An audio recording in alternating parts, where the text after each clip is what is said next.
네, 반갑습니다. 오늘 주제를 맡은 김경철입니다. 유전체 기반의 맞춤형 건강관리에 대해서 말씀을 드리겠습니다. 네, 미래의학에 대해서 이제 사람들이 많이 화두가 있는데요.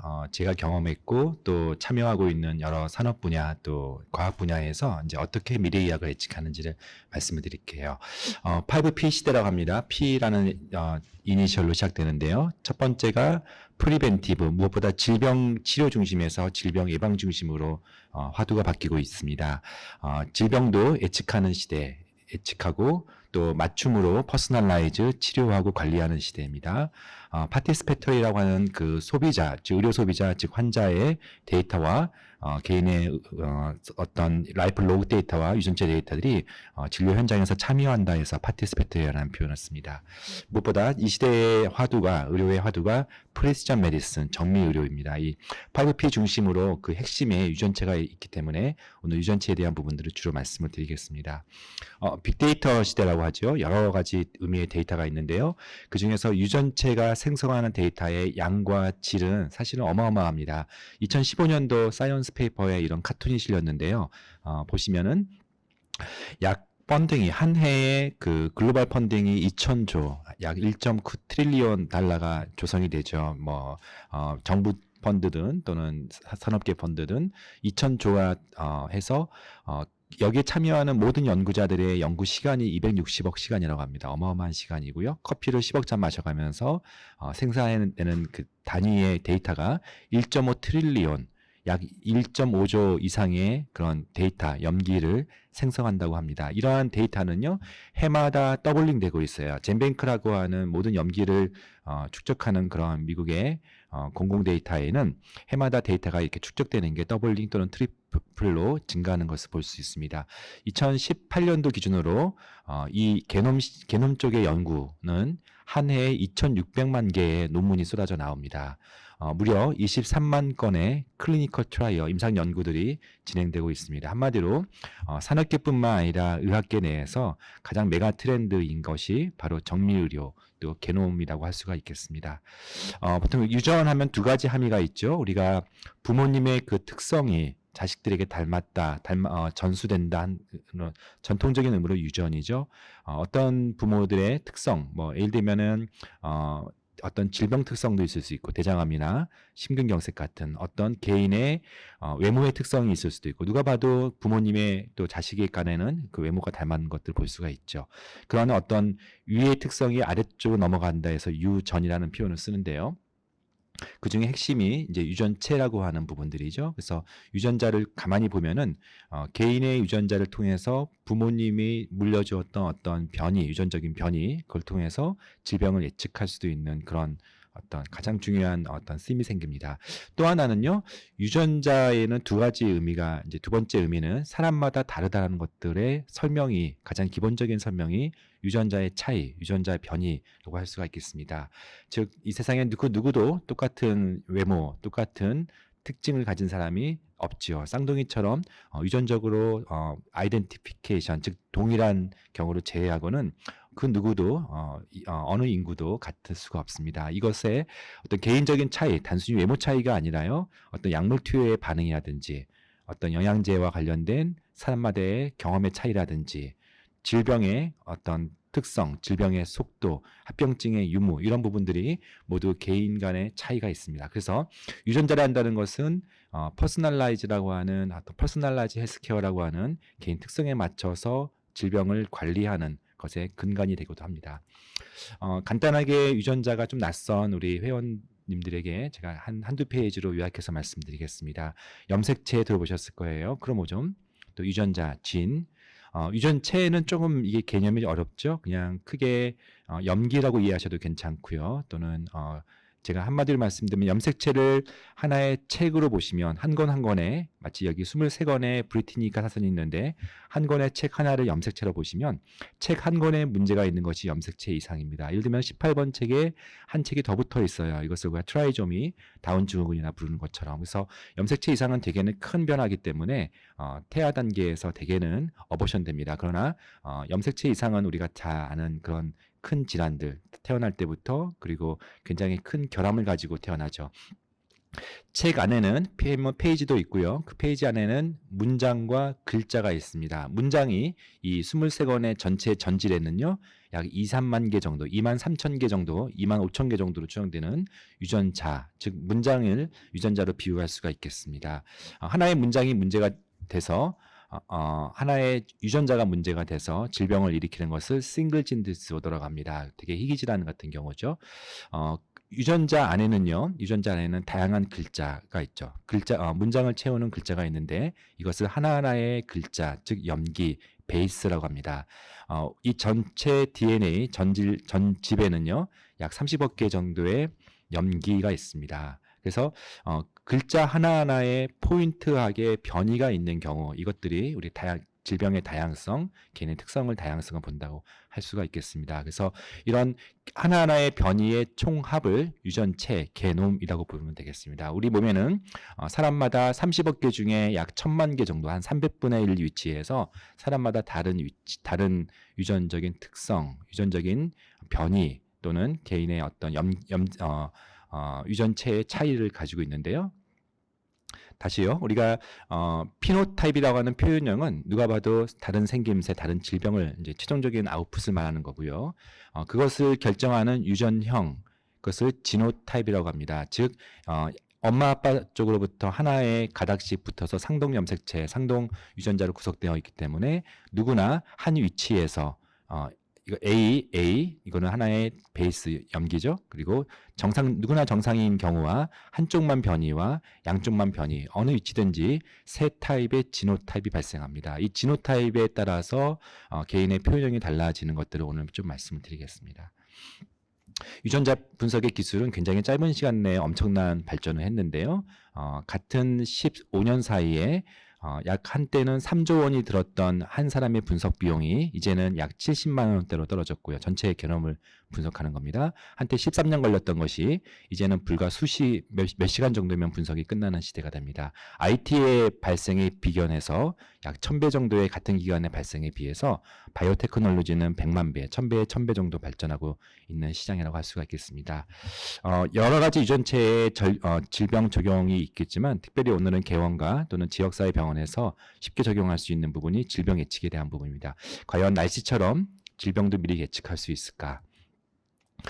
유전체 질병 예측 서비스에는 굉장히 많은 이제 진화가 되고 있습니다. 저도 한 10여 년 전에 소수 유전자 중심으로 우리나라에 아직 개발되기 이제 소수 첫 단계에서 그때부터 제가 질병 예측 서비스를 임상에서 활용했었는데요. 그 당시에는 참 맞지가 않았습니다. 어떻게 당뇨나 암이나 또는 치매 같은 우리가 흔히 보는 커먼 디스오더에 즉 싱글진 디스오더가 아닌데 두세 개 유전자의 변이만 가지고 그것을 설명하려 할까에 대한 개인적인 의구심이 있었습니다. 그러나 그 이후에 굉장히 많은 연구가 발전되면서 이제는 소수 유전자가 아니라 멀티플 진, 다수 유전자를 가지고 질병을 예측하는 모델로 발전했고요.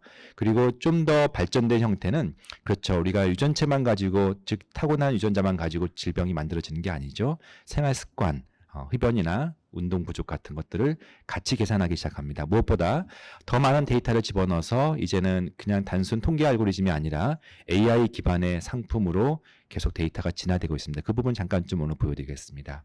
GWAS 스타디, 지노 와이드 어소시에이션 스타디, 유전체 전장 연관 연구, 좀 다소 낯설지만 이 학계 쪽에서는 너무 기본적인 연구라고 할 수가 있겠습니다. 2007년도에 네이처에 당뇨에 대한 첫 번째 GWAS 연구, 즉 GWAS 연구는 이런 겁니다.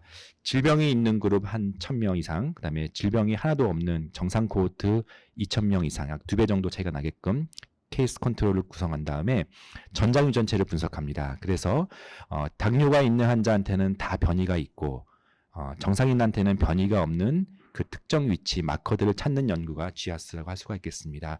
한쪽에는 다 변이가 있고 한쪽에는 정상 쪽에는 변이가 없는 마커는 그렇게 많이 나오지가 않습니다. 그래서 이렇게 10의 마이너스 6승이라는 기준으로 통계값을 엄격히 처리했을 때 한 수개 내지 10수개 정도가 마커가 셀렉션 되는 겁니다. 이런 GWAS 연구는 그 이후에 15년이 흐르면서 거의 모든 유전체 전장에서 또 모든 질병의 GWAS가 이미 다 맞춰졌다고 할 수가 있겠습니다.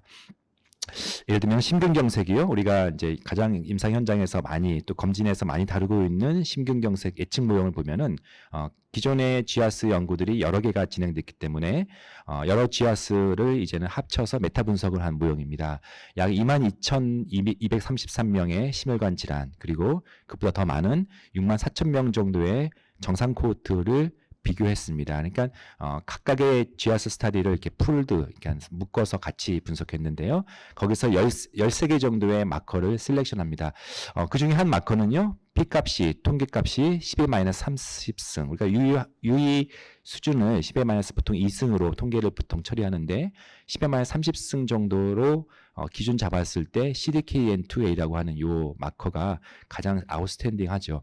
심근경색을 설명하는 다양한 유전자가 있는데 가끔씩은 한 질병의 한두 개 유전자가 굉장히 아주 도미넌트합니다. 대표적으로 유방암의 브라카 유전자, 또 치매의 아포이라고 하는 유전자가 대표적인 그런 경우죠. 그래서 어느 마커들 해서 거꾸로 여기에 변이가 있으면 당신은 지금은 당장은 심근경색이 아니지만 심근경색의 확률이 높을 것이다 라고 하는 것이 GWAS 연구 모델입니다.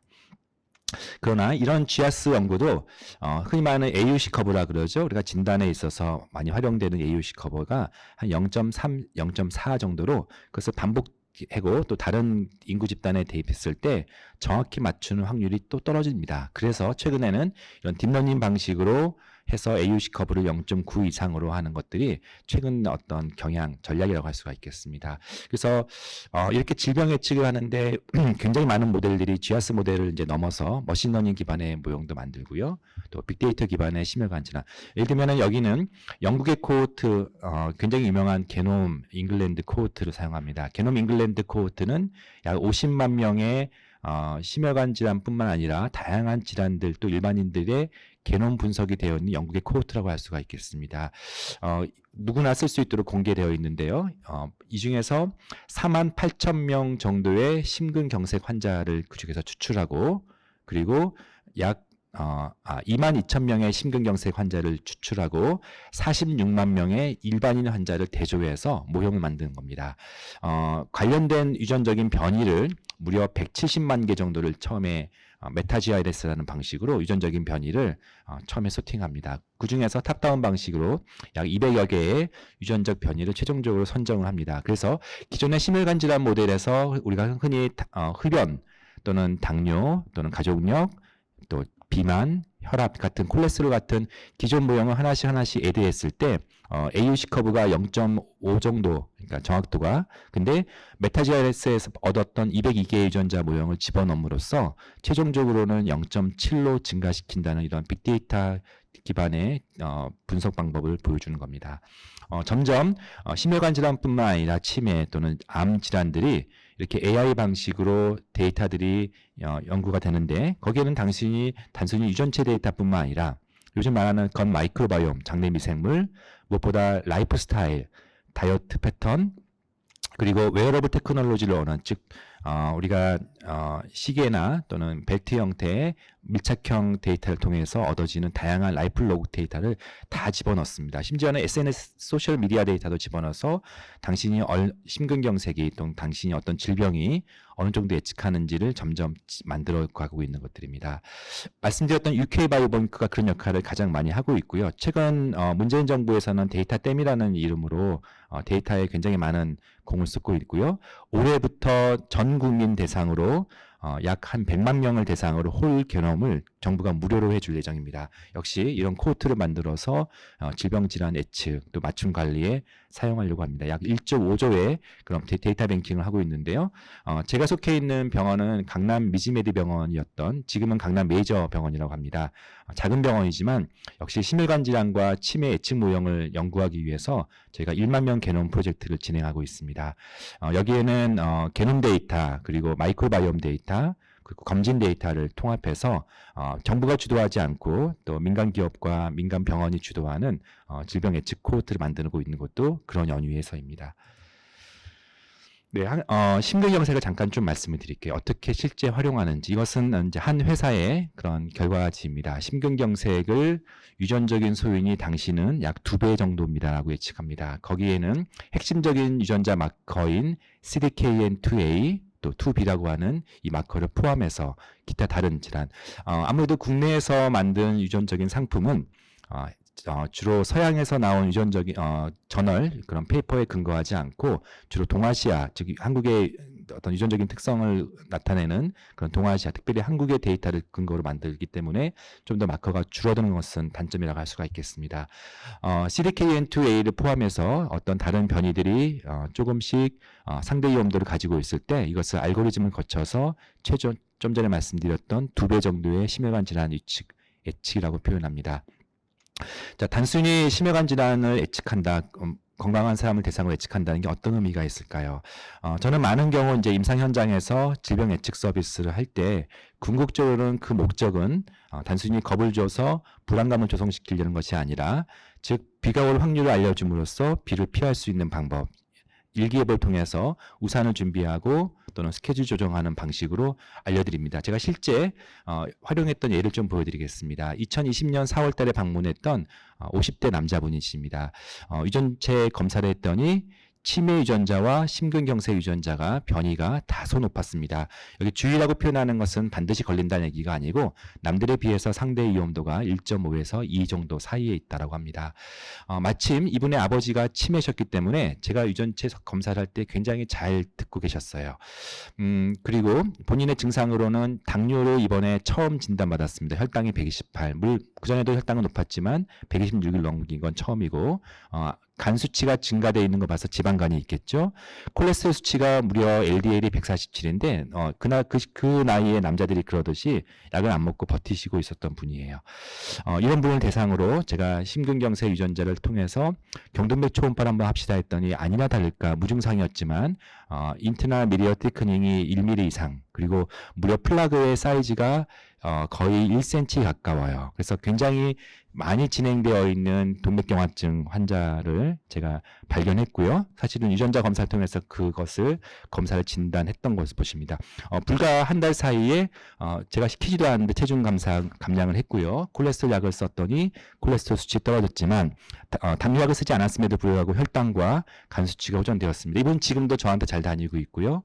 유전적인 본인이 그동안 검진에서 늘 콜레스테롤, 늘 간 수치 이야기는 들어왔지만 유전적인 소인과 그로 인한 경동맥 초음파를 통해서 질병의 리스크를 제대로 이해하고 생활습관을 변경했던 좋은 케이스입니다. 치매, 현장에서는 치매에 대한 두려움이 가장 큽니다.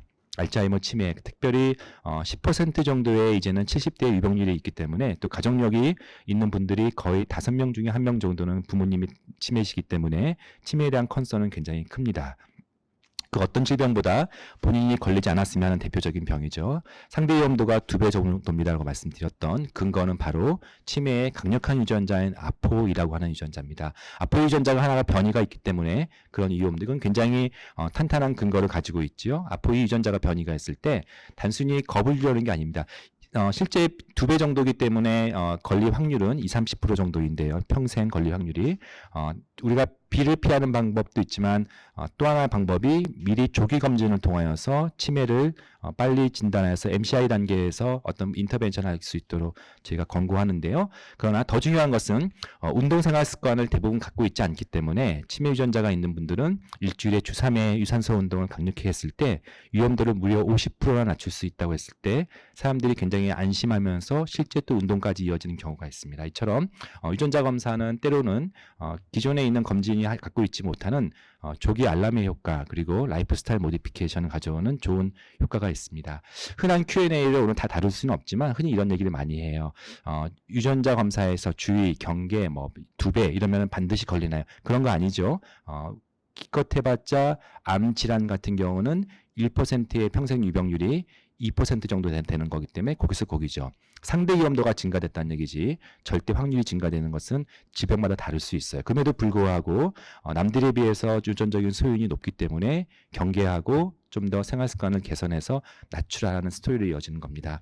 유전자 검사는 평생 한 번만, 당연히 게놈이고 또 점라인 뮤테이션이기 때문에 한 번만 하면 됩니다. 그러나 앞선 예처럼 유전자 검사의 해석법이 진화가 되고 있습니다. 그래서 예전에는 어떤 약간의 특정 유전자를 기반으로 잘못된 오도된 정보를 줬다면 최근에 AI 기법까지 가면서 좀 더 정확해질 수 있기 때문에 그 단체 변이는 평생 한 번이면 되지만 해석에 따라서는 달라질 수도 있다.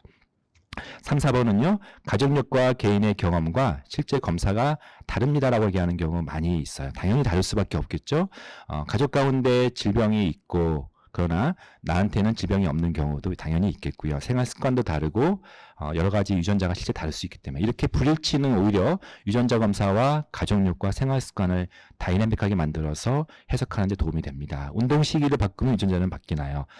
점라인 뮤테이션, 타고난 변이는 바뀌지 않지만 에피제네티스, 후성 유전학적 관점이 있습니다.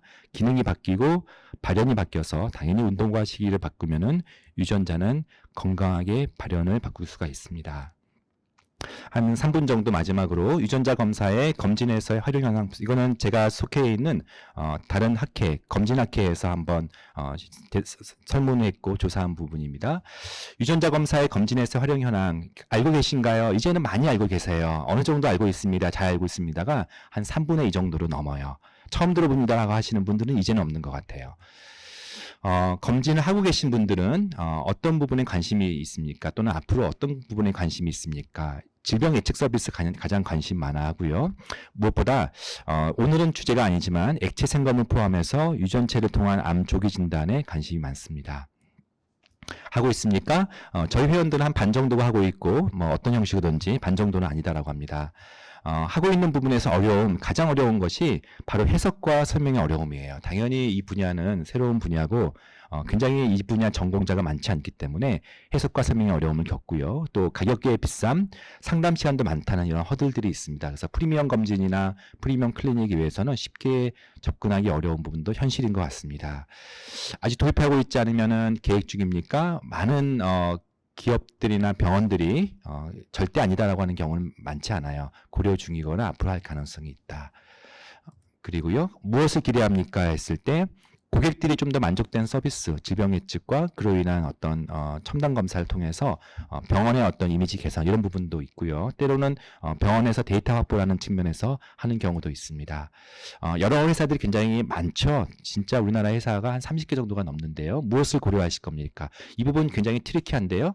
사실 현장에서는 가격만 가지고 얘기해요. 그러나 많은 의사들은 제일 중요한 게 검사의 정확도입니다. 그래서 혹시 나중에 이런 기회를 생겨서 여러 업체를 보실 때 검사의 정확도를 물어볼 수 있고 또 그것을 이해할 수 있는데 이 강의가 도움되기 바랍니다.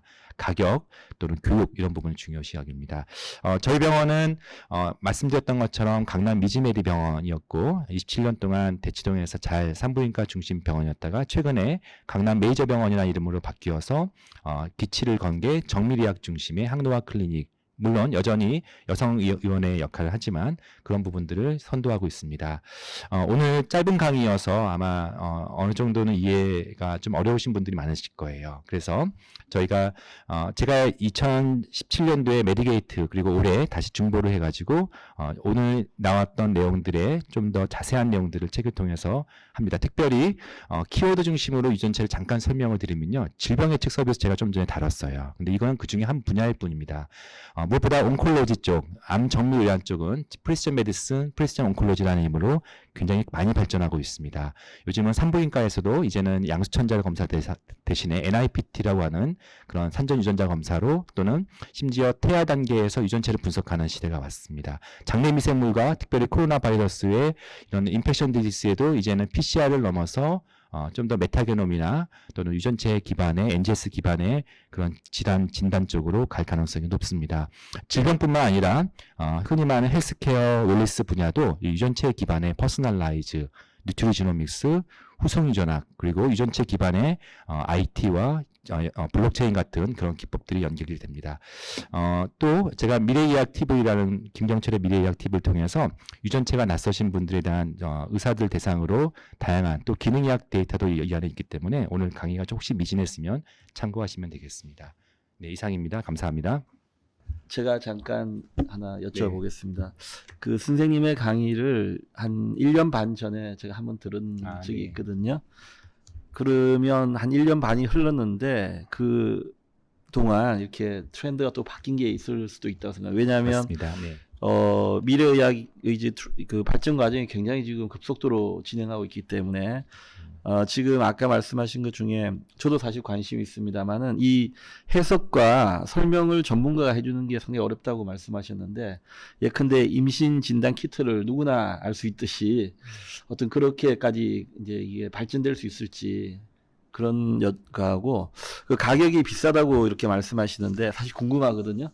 대략 어느 정도인지 네. 한번 여쭤보겠습니다. 네, 임신 진단 키트처럼 이렇게 all or none 이런 것으로 이제 해주면 참 좋지만 질병이라는 게 우리가 진단도 아니고 더군다나 예측이라고 하는 측면은 쉽지가 않은 것은 사실 현실적으로 사실입니다. 그래서 그것을 이제 대부분의 우리 임상 의사들이 학생 때 이 부분을 전공하지 않았고 또 지금도 바쁜 진료 환경 속에서 차분하게 볼 수가 없기 때문에 회사 측에서 사실 굉장히 많이 노력을 해서 가능한 소비자들도 쉽게 이해할 수 있는 형태의 리포트나 또는 모바일 앱 기반의 어떤 검진 상품들을 지금 사실은 쏟아져 내고 있는 상태라서 올와 나는 아니지만 그리고 사실은 의사들이 개입할 여지가 있어야지만 전문가들이 또 그것을 가지고 소비자들에게 좀 더 의사가 주도하는 그런 회사가 주도하는 게 아니기 때문에 어느 정도 좀 그 사이에 있을 것 같습니다. 그 쉬운 것과 또는 여지가 있어야 되고 두 번째는 가격인데요. 사실은 그 어떤 상품보다 더 많은 데이터를 제공하는 것 치고는 가성비는 괜찮아요. 최근에는 한 병원에 공급하는 기준으로는 한 10만 원 초반대 정도 전후기 때문에 그러나 제가 지금 공급받고 있는 곳에는 사실은 리포트만 제공하는 게 아니라 개인의 마이크로 어레이 데이터는 약 80만 개 유전자 변이를 한꺼번에 분석하거든요. 그래서 클라우딩한 데이터까지 제공하기 때문에 이게 1차로 끝나는 게 아니라 다양한 상품들을 재판매하는 방식으로 했을 때는 가성비 즉 우리가 다른 이제 기능의학 검사나 다른 일선의 검사들에 비해서는 그 많은 방대한 데이터에 비해서는 좀 어느 정도는 합리적인 가격까지 많이 내려가는 것 같습니다.